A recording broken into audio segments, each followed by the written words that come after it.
Hello everyone, I'm Dr. Kritika. My topic is abnormal uterine bleeding. So in abnormal uterine bleeding, this is the most common complaint in gynecological and family practice. It affects 1/3 of the women at some stage in their life, and the main key to manage it is first we have to establish the cause and then institute the appropriate therapy. So what is normal uterine bleeding? Before knowing what is abnormal, we need to know what is normal. So the age of the patient. In usually reproductive aged women, there will be uterine bleeding, and that lasts for about 2 to 8 days. Duration is 2 to 8 days in a frequency of 21 to 35 days cycle. Usually 4 to 6 days they bleed, and the flow is around 35 to 80 ml is considered normal. So one normally soaked regular pad or a tampon, it holds around 5 ml of blood, and depending on the brand, the pad can hold up to 5 to 15 ml of blood. So normally 2 pads, up to 2 to 3 pads per day is considered as normal.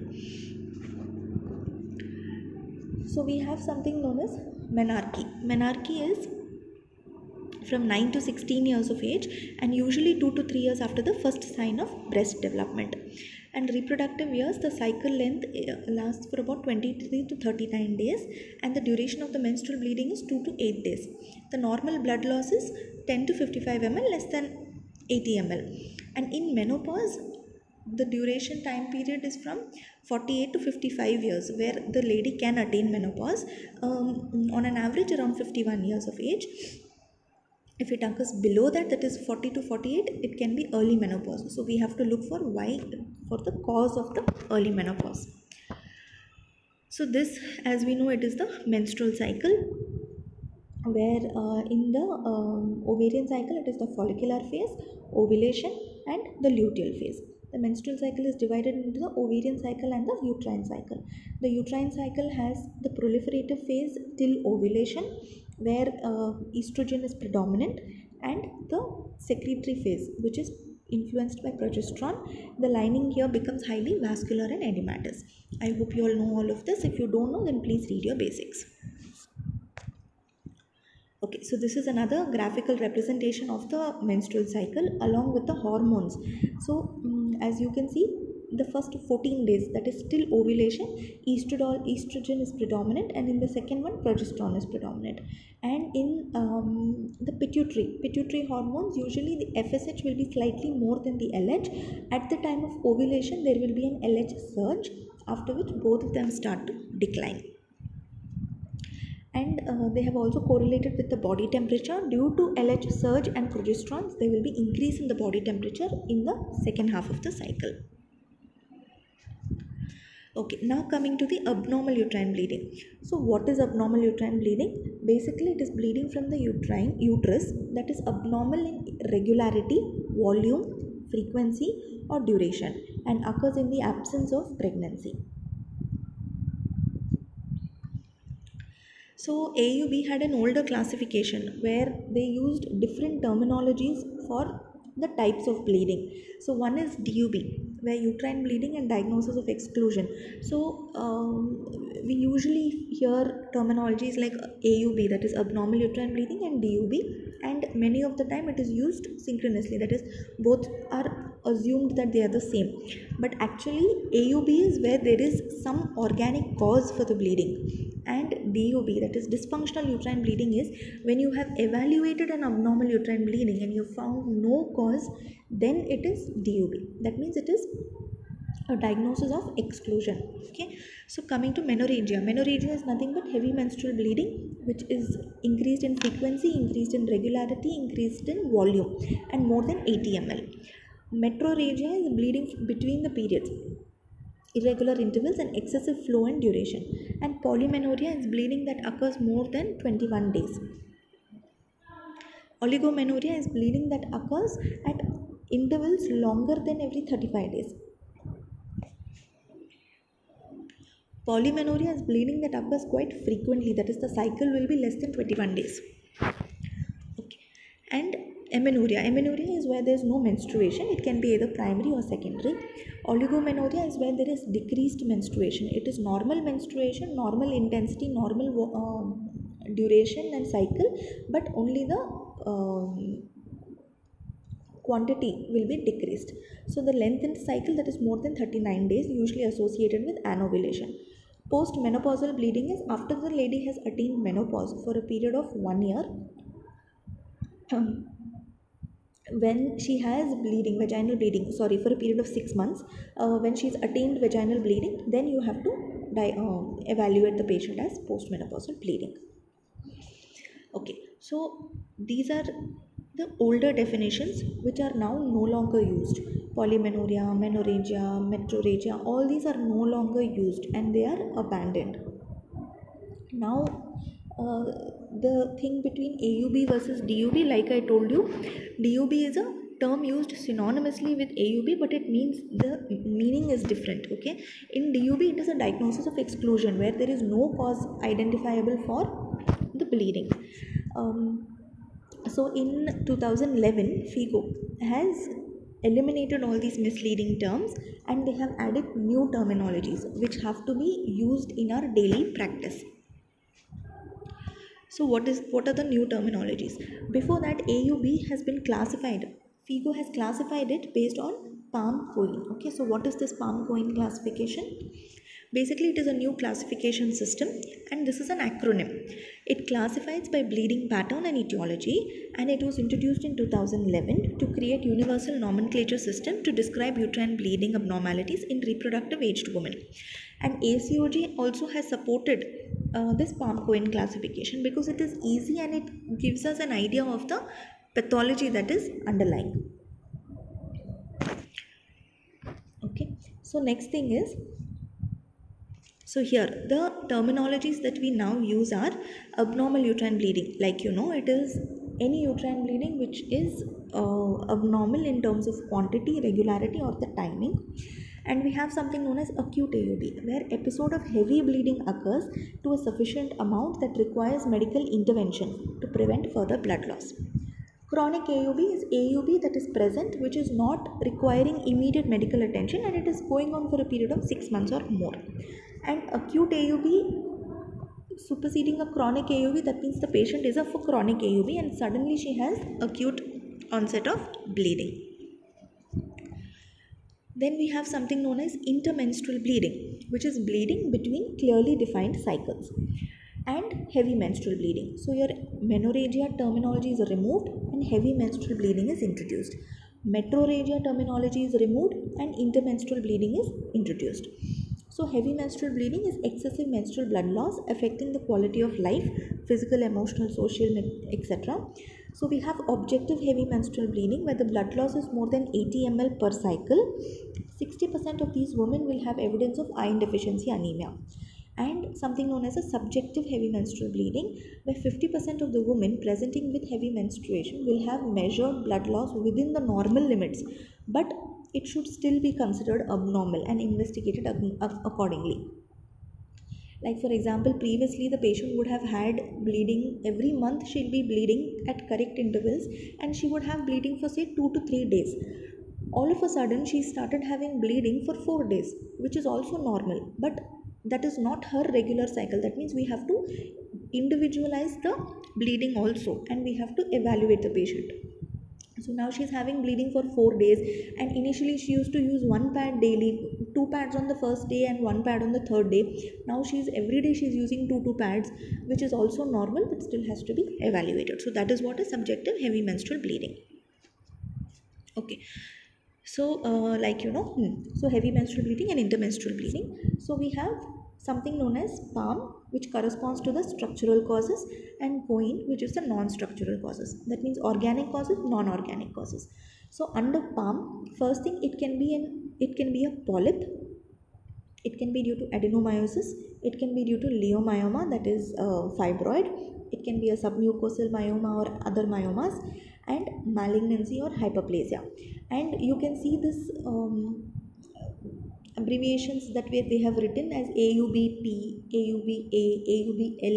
This is how it has to be classified. Whenever you have a patient of abnormal uterine bleeding and you have taken a history, you have taken you have come to a conclusive diagnosis, you have to write your diagnosis like this.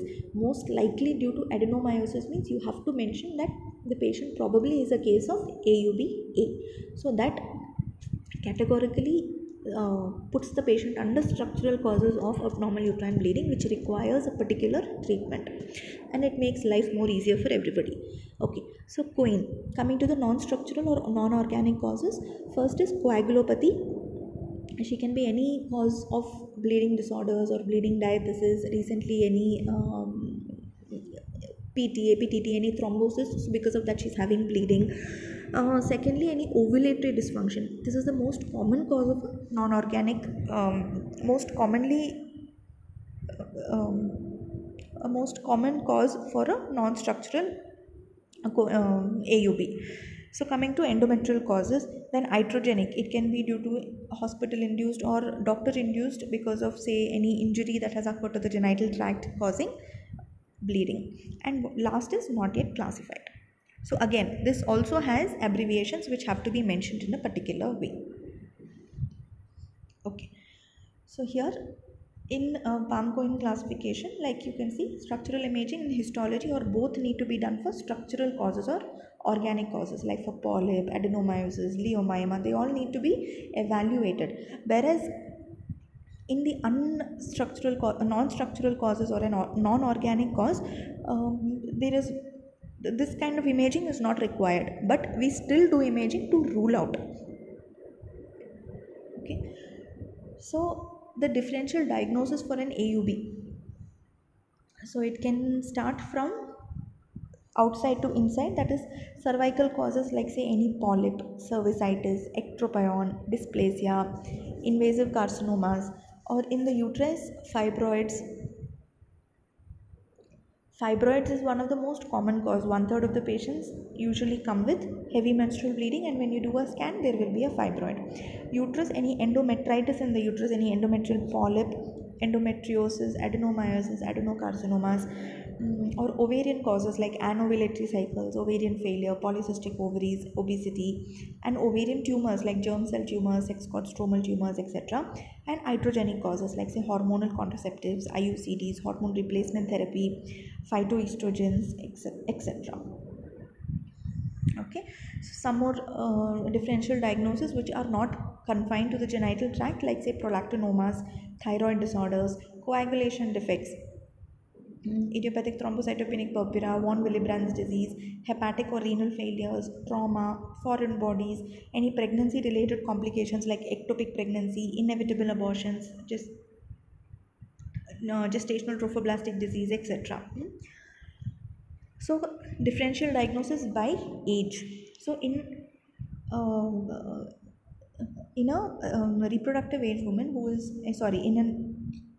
in a teenager or who has just attained her menstruation, most common causes of AUB can be anovulation, occipitals, usage of OCP, because she would have had anovulation, she would have had irregular cycles, someone has put her on OCPs, patient is not taking the OCPs properly, then she will definitely come with uterine bleeding, abnormal uterine bleeding. Any pelvic infection, poor hygiene pelvic infection, coagulopathy, this is the most common way of where bleeding diathesis are diagnosed. If the patient does not have any history of injuries and profuse bleeding in the past, usually when they attain menarche, they will come with profuse bleeding, and it is a rule that we have to rule out coagulopathies or bleeding diathesis at this age. Next thing, it can be a tumor. Most common in this age group can be germ cell tumors, and the most common cause among adolescents is because of an immature HPO axis, because of which the first 1.5 to 2 years of attaining the menarche, they will have irregular cycles or abnormal uterine bleeding, and it can range from heavy menstrual bleeding to oligomenorrhea and intermenstrual bleeding, everything. Okay, so next, coming to the reproductive age group from 18 to 39. So in this, the most common causes is, first and foremost, rule out pregnancy, and then secondly, any structural lesions like leiomyoma, polyps, etc. anovulatory cycle, obesity, PCOS, OC pill use, endometrial hyperplasia, endometrial cancer, more common in elderly age group but still has to be kept in mind. 40 and above or menopausal, when there is irregular menstrual bleeding in this age group, most commonly we attribute it to perimenopausal bleeding. That is, during very nearing to menopause, there will be irregularities in the menstrual cycle for almost 60% of the patients. But our duty is to evaluate the patient if there is any pathology, like do an ultrasound, do a thyroid test, sugar test, everything we do. If there is no abnormality, then just counsel the patient. Most of the time there will not be any organic pathology. So in this it can be anovulatory bleeding, endometrial hyperplasia or carcinomas can be there, which we have to rule out. Endometrial atrophy can also cause bleeding, and leiomyomas. Okay, so these are some of the treatment aspects which they have given for etiologies. So in a prepubertal child less than 10 years, it can be due to precocious puberty that she suddenly started bleeding. Non-menstrual bleeding, if it is there, then you have to rule out what is the cause, like any foreign body, any tumors, any iatrogenic factors, and assess the secondary sexual characteristics. Proper examination to be done, and direct treatment according to the cause has to be done. In an adolescent age group, most commonly it is an anovulatory AUB because of immature HPO axis. So in this, exclude a pathological cause and treat the cause if it is found. If it is not found, then just hemetinics and menstrual calendar counseling to the patient. If severe blood loss is there, then admit the patient, blood transfusion has to be done, and hormonal therapy to reduce the bleeding. I'll tell you treatment in detail. I'm just reading out the gist of it. Okay, in a reproductive age group, first and foremost, like we know, rule out pregnancy. If pregnancy is negative, then look for other causes, like say benign polyps, fibroids, PID, abnormal pregnancy, an ectopic pregnancy or an ovarian pregnancy, or ovulatory DUB. So all this, do an examination, a pregnancy test, a pap smear should be done, ultrasound should be done. If required, a hysteroscopy and an endometrial sampling should be done. Otherwise not required. If all are normal, then you can give her combined oral contraceptive pills to regularize the cycles and to reduce the bleeding. Okay, in a perimenopausal female, due to anovulatory cycles, she can have AUB, or they can be an organic cause. So both have to be ruled out. So routinely do an examination, do a pap smear, do an endometrial sampling for them, hysteroscopy if required. If endometrial sampling shows any abnormal finding, like say there is endometrial hyperplasia or atypical hyperplasia, then we have to rule out, we have to do a hysteroscopic guided endometrial sampling, further evaluate the cause of it. Okay, and if DUB may settle after DNC. Sometimes when the patient has an abnormal uterine bleeding and there is endometrial hyperplasia in the ultrasound, we can do a DNC to reduce the bleeding. If hyperplasia is there even after DNC and it is complex or atypical hyperplasia, then go ahead with hysterectomy because she is more likely to go in for endometrial carcinoma. If simple hyperplasia, just progesterones or hormones can be given. If problem recurs, then go in for a hysterectomy.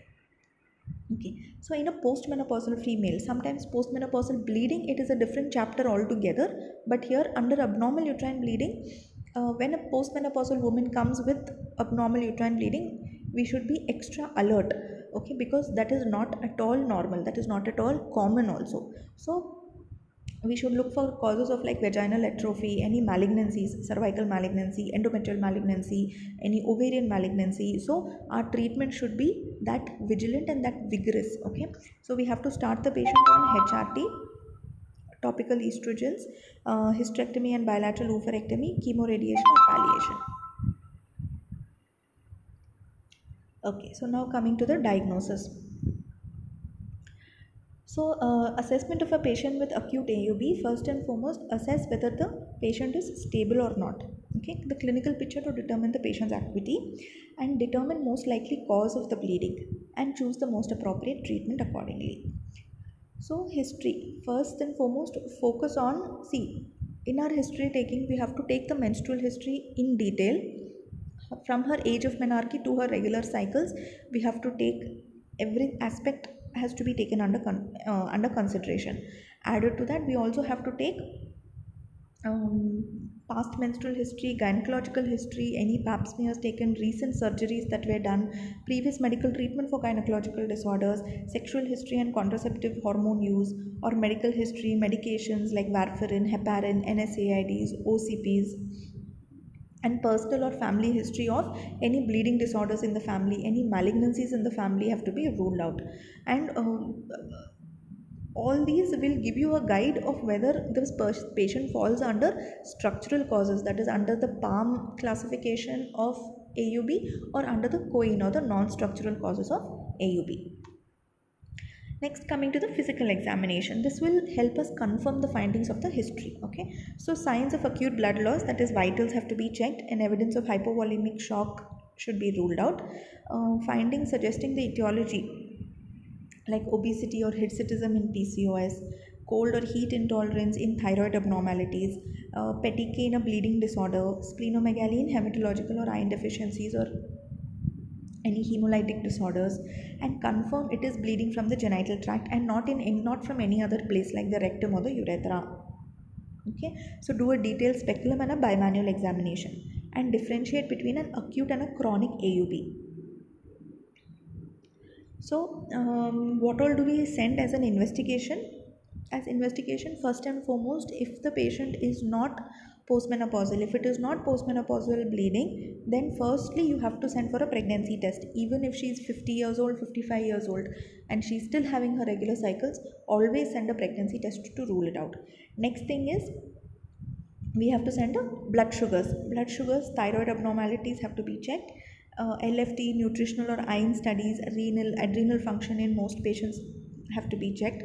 Coagulation study like PTA, PTT, INR, when indicated, we have to check if she has any history of bleeding diathesis, and get her blood cross-matched. So we should also take, that is for acute. In cases of chronic AUB, most likely we will know what the cause is. But additionally, we have to make sure that the patient has undergone a pap smear or a cervical cytology. FSH, LH and prolactin levels have to be sent. Nutritional or iron studies have to be sent. Infections in high-risk patients have to be ruled out. And retroviral screening, HIV, HPS, HA has to be ruled out. And an endometrial biopsy or sampling may be required. So in imaging, we do a pelvic ultrasound. Most commonly we ask for a transvaginal ultrasound. It is the primary imaging of the uterus for evaluation of AUB. A sonohysterography, also known as a saline infusion sonohysterography, can be done in cases where we are suspecting a, say for example, a polyp, a submucosal fibroid. So to know the exact architecture of the lesion, we have to do a sonohysterography. And next thing, we can do a hysteroscopy. If at all we need endometrial sampling is to be taken, then a hysteroscopic guided endometrial sampling can be done. And lastly, MRI. If there is no pathology that detected, if we require, or if we feel that there is some pathology but not exactly helping us to make out what it is, then we can go for an MRI or a CT. And others like cytopathology like pap smear, cervical biopsy, endometrial biopsy, and a DNC hysteroscopy. Okay, so uterine evaluation. First, if at all the patient is of an advanced age, enhanced risk of a hyperplasia or a neoplasia is there, then in such patients an office endometrial biopsy has to be taken. And if an adequate sample is obtained, and if it is, say, is atypical hyperplasia or carcinoma, then management depends on the malignant treatment. That is, she will be a diagnosed case of endometrial malignancy and therefore treatment. If at all the patient has an enhanced risk of a structural abnormality, that means you can make out that maybe uterus is enlarged, so it can be a fibroid or a polyp, then you do a transvaginal ultrasound. If it is normal, then you do hysteroscopy. If it is normal, then you have to treat as per ovulatory dysfunction. If it is not normal, maybe you are seeing something, then you go for a hysteroscopy or a saline infusion sonography. And based on the lesion, you have to take the biopsy and send. If you are not able to do that, then consider doing an MRI. Okay, so coming to the management. So medical management should be the initial treatment for most patients. See, most patients usually will have an ovulatory dysfunction, because of which there will be abnormal bleeding. So medical it and comes down with medical management. So that should be your first line of therapy. Need for surgery depends on various factors, like whether the patient is stable, whether the bleeding is more or less. Even then we give only medical management. Contraindications to medical management, like she's taken medical management prior and it has not subsided since 2 3 years, she's still suffering with this problem, then you consider surgery. Or depending on the underlying cause, if there is no organic pathology, most of the time medical management is given. And desire for future fertility, because surgical management usually means distorting the uterus, like say myomectomy surgeries, polypectomy surgeries, or doing a hysterectomy. So if she wants future fertility, most of the time it is medical management which we have to consider. And long term maintenance therapy after acute bleed is controlled. So first is determine if the AUB is acute or chronic, and if it is acute, stabilize the patient. So resuscitate, IV access with 2 large IV cannulas, start IV fluids, crystalloids versus colloids, usually crystalloids are given, and prepare for blood transfusion.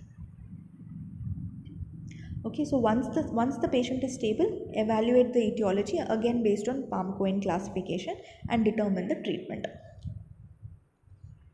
So first thing is medical management, hormonal therapy. Under medical management, hormones, and we give NSAIDs. So what all are the hormones that we give? First treatment option is combined oral contraceptive pills or progesterone therapy. Combined oral contraceptive pills, it is usually given from the day 2 of the cycle up to 21 days. And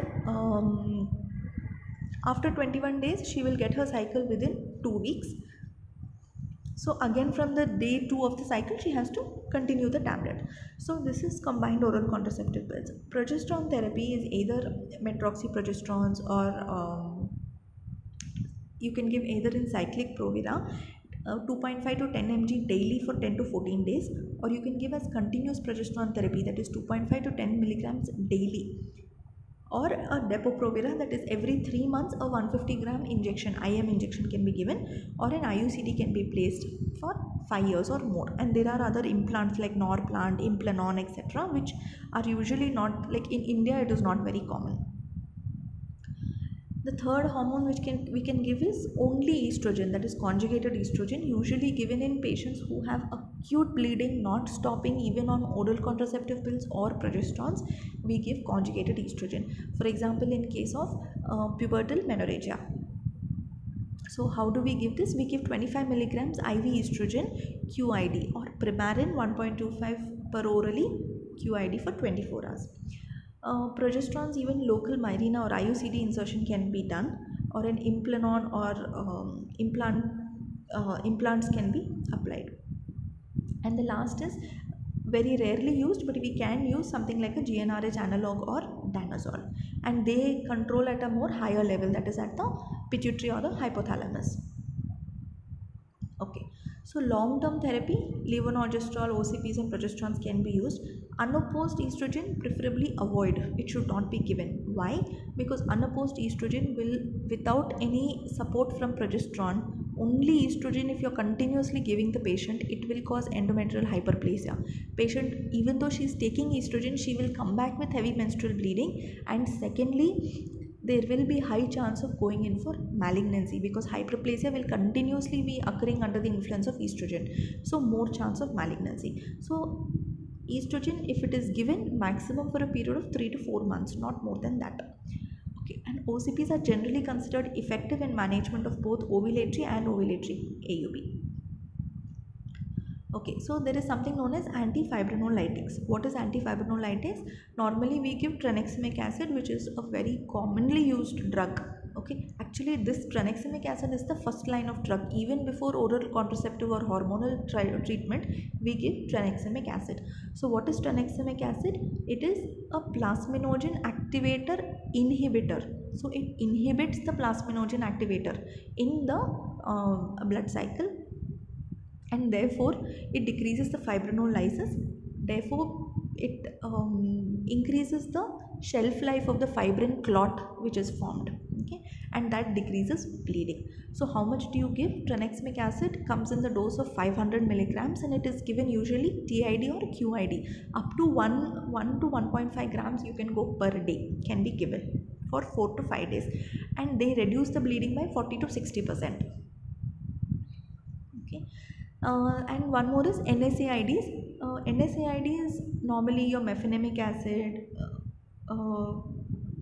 The exact mechanism is not usually known.